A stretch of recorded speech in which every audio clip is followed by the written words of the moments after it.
그리스도의 풍성하신 은혜와 사랑이 늘 함께 하시기를 바랍니다. 오늘 이 아침에는 사도행전 제27장 27절로 44절까지 말씀입니다. 생명의 삶 큐티 8월 28일자 말씀입니다.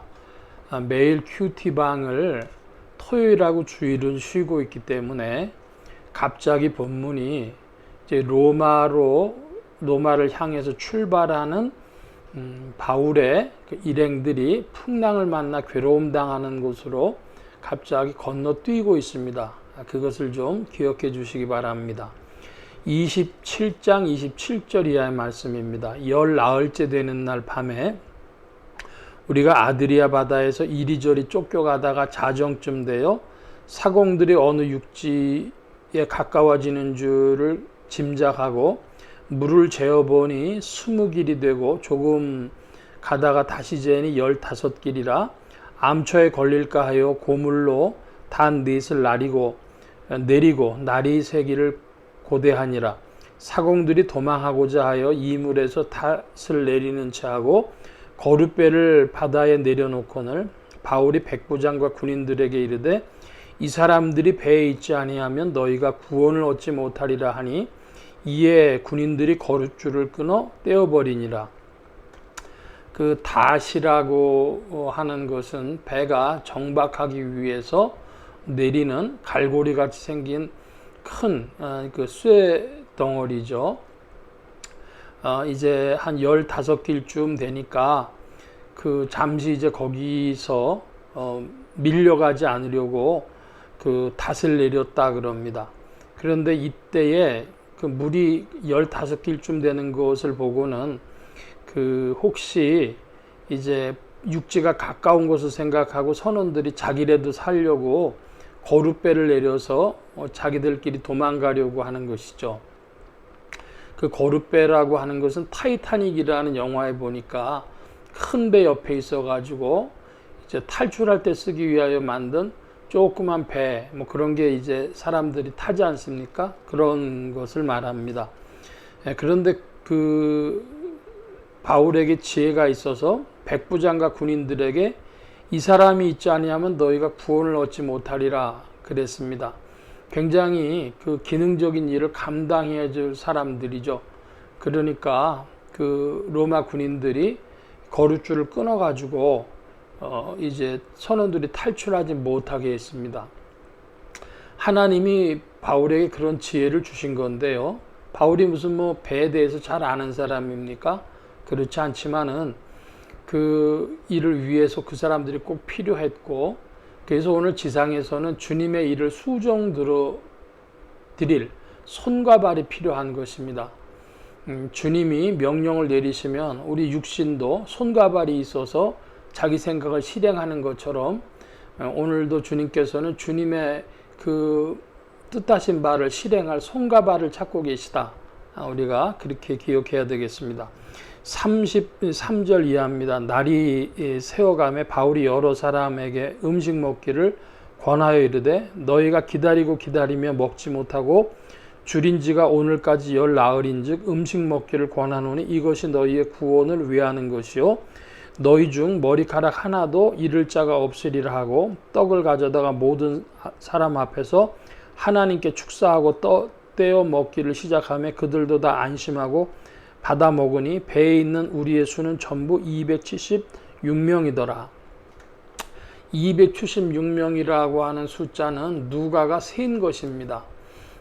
교회에서 100명만 넘어가도 사람 숫자 세는 게 쉽지 않아요. 세어보신 분은 알 것입니다. 저희가 중고등학교 다닐 때는 한 반에 60명 정도였는데요. 뭐 그것도 숫자가 어떨 때는 이제 60명 전후니까 58명이 될 수도 있고 63, 4명이 될 수도 있는데 소풍 가든지 그러면 그 숫자 세는 것이요 쉽지 않았습니다. 그러니까 276명이라는 것은 이 누가복음의 기자인 누가가 의사로서 관찰력이 뛰어났던 사람이라고 하는 것을 우리가 알 수 있겠습니다.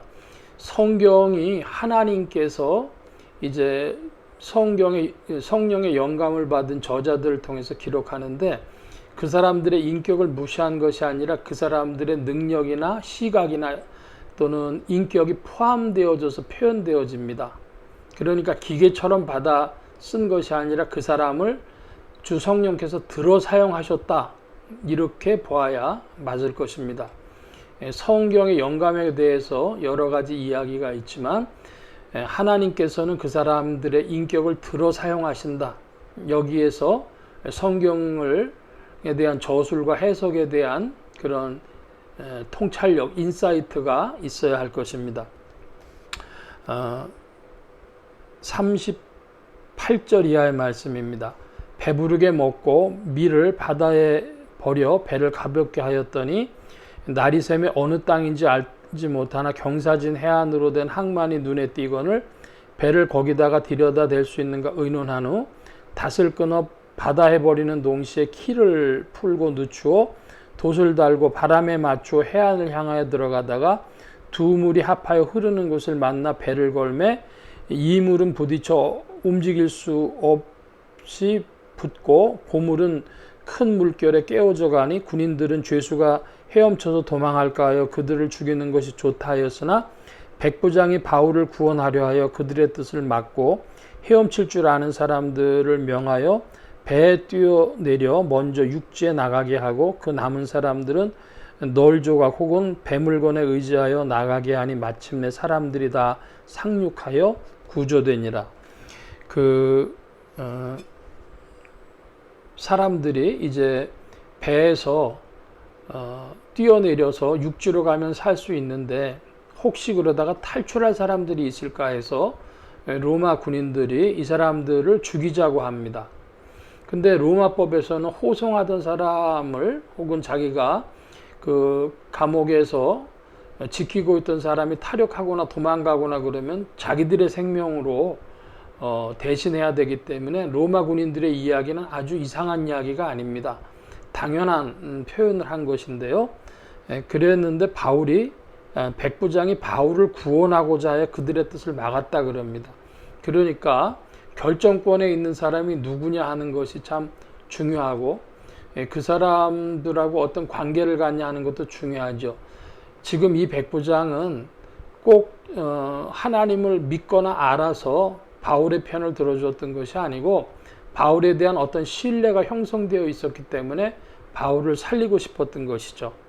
그래서 죄수들 놔둬라 하니까 그 명령권자의 말을 듣고 그들이 다 이제 그 바다에서 죽은 것이 아니라 상륙해서 구조받게 되어지는 것이죠.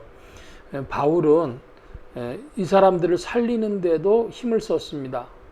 그러니까 오늘날도 지상에서 이 풍랑 만난 배에 탄 인생들과 같은 사람들에게 교회가 혹은 목회자들이, 교회의 지도자들이, 일꾼들이 세상을 향해서 이렇게 도움을 줄 수 있는 그런 이들이 돼야 되겠고, 그런 위치에서 또 결정권이 있는 사람들과의 관계를 통해서 세상에 영향을 미칠 수 있는 그런 이들이 되어져야 되겠고, 그것이 선교로 이어져야 되겠습니다. 오늘 말씀은 여기까지 보겠습니다. 기도합니다. 만복의 근원 되신 주님, 바울이 로마로 향하여 가는 배가 풍랑을 만나서 어려움을 당할 때에 몇 번 도무지 살아나갈 수 없을 것처럼 상황이 되었지만은 주님께서 이 모양 저 모양으로 돌보시고 사람들의 마음을 움직이셔서 또한 모든 이들이 살아날 수 있도록 이끄신 것을 봅니다. 오늘도 주께서 일하심을 바라보고 또 교회의 선교적인 상황 속에 어떻게 일해야 하는지도 오늘 지상의 교회와 성도들에게 가르치시고 성령님 지도하시고 인도하여 주옵소서. 온 교회와 성도들과 주의 종들이 함께 하심에 예수소망교회와 온 성도들과 부족한 종에도 함께 하여 주옵시고 복음 전파 영혼 구원하는 일에 쓰임받으며 성령님과 함께 전진케 하여 주옵소서. 한 주간에 주님의 풍성하신 은혜로 채우신 구하고 감사하며 의지하올 때에 예수 그리스도의 이름으로 기도하옵나이다. 아멘.